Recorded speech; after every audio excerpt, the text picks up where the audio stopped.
नमस्ते बच्चों, आज हम कक्षा 8 विषय हिंदी पाठ्य पुस्तक बसंत के अध्याय 8 यह सबसे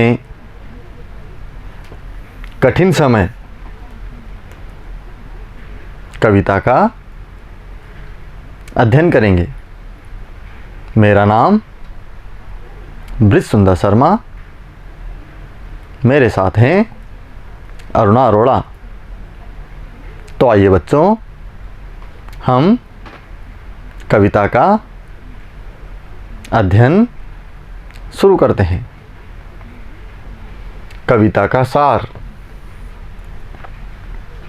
प्रस्तुत कविता में कवयित्री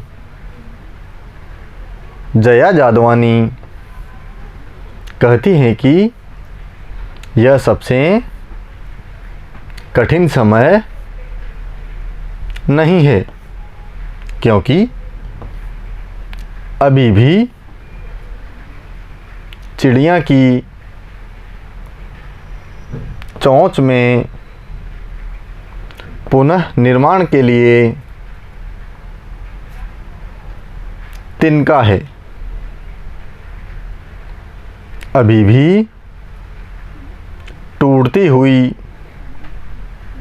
पत्ती को थामने वाले हाथ हैं। अभी भी स्टेशन पर एक रेलगाड़ी हमें हमारी मंजिल तक पहुंचाने के लिए है। जहां कोई इंतज़ार कर रहा है, अभी भी दूसरी ओर से एक बस बचे हुए लोगों की सूचना लाएगी और एक बूढ़ी नानी सारे बच्चों को एक कहानी का आखिरी हिस्सा सुनाएगी। अर्थात अभी भी बुरे समय के निकल जाने और अपना असर छोड़ जाने के बाद पुनः अच्छे समय की उम्मीद है। तो बच्चों, यहाँ हमने जाना कि कवयित्री हमसे उम्मीद बनाए रखने के लिए कह रही है। हमें कभी भी उदास नहीं होना चाहिए और हमेशा पुनर्निर्माण के लिए तैयार रहना चाहिए। हमें हमारी उम्मीद कभी भी नहीं छोड़नी चाहिए। आगे बढ़ते हैं बच्चों। शब्दार्थ। अब हम कविता से संबंधित शब्दों के अर्थ जानेंगे। शब्द है झरती, अर्थ होगा टूटती हुई। शब्द है प्रतीक्षा, अर्थ होगा इंतजार। शब्द है पार, अर्थ होगा दूसरी ओर। शब्द है गंतव्य, अर्थ होगा मंजिल जहां जाना है। शब्द है खबर, अर्थ होगा सूचना।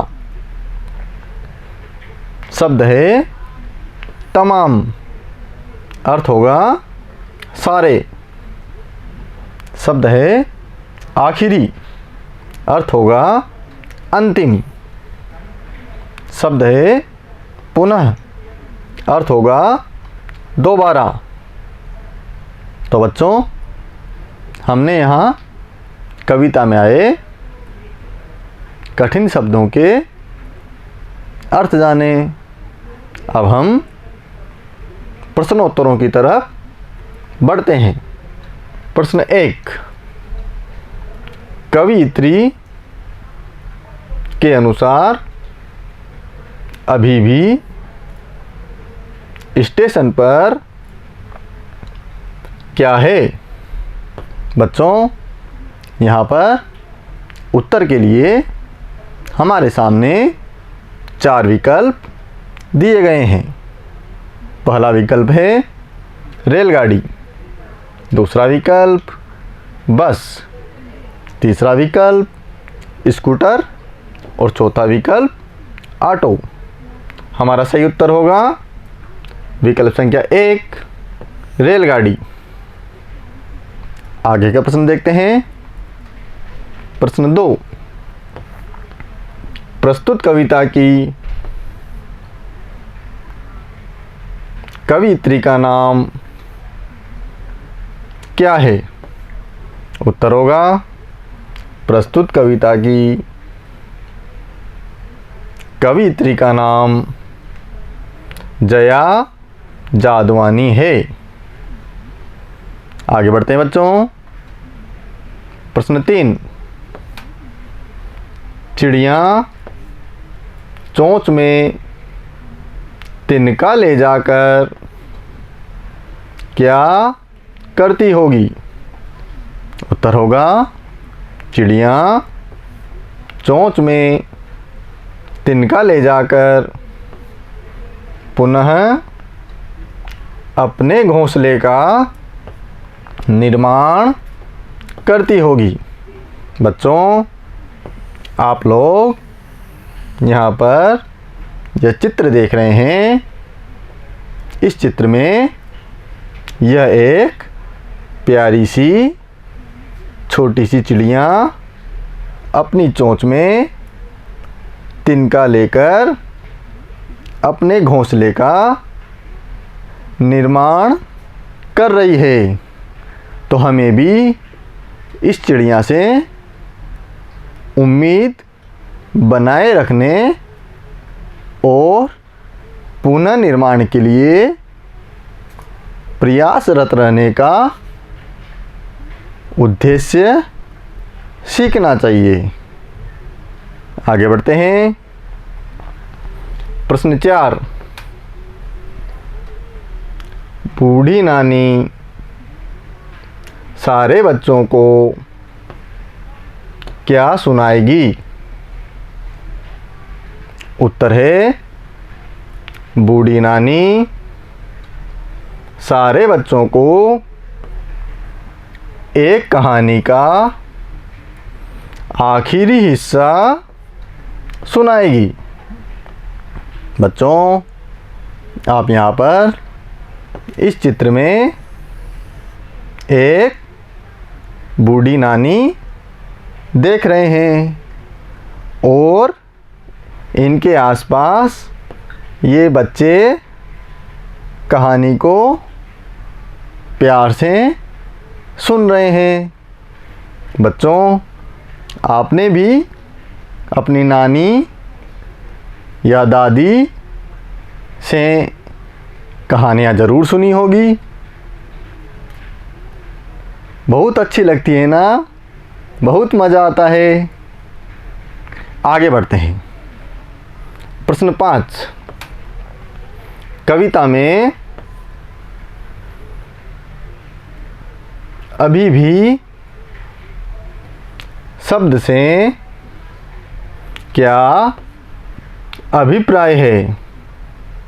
उत्तर है प्रस्तुत कविता में अभी भी से मतलब उस समय से है जब बुरा समय आकर निकल जाता है और अपना असर छोड़ जाता है। वह छोड़ा हुआ असर पुनः अच्छे समय की उम्मीद बनाता है। तो प्यारे बच्चों, आज हमने यहाँ पर अध्याय 8 का अध्ययन किया। कविता से संबंधित शब्दों के अर्थ जाने एवं प्रश्नोत्तर याद किए। आप लोग इस वीडियो को घर पर रहकर बार बार देखें एवं अपनी नोटबुक में इन प्रश्नोत्तरों को लिखें और याद करें। धन्यवाद बच्चों।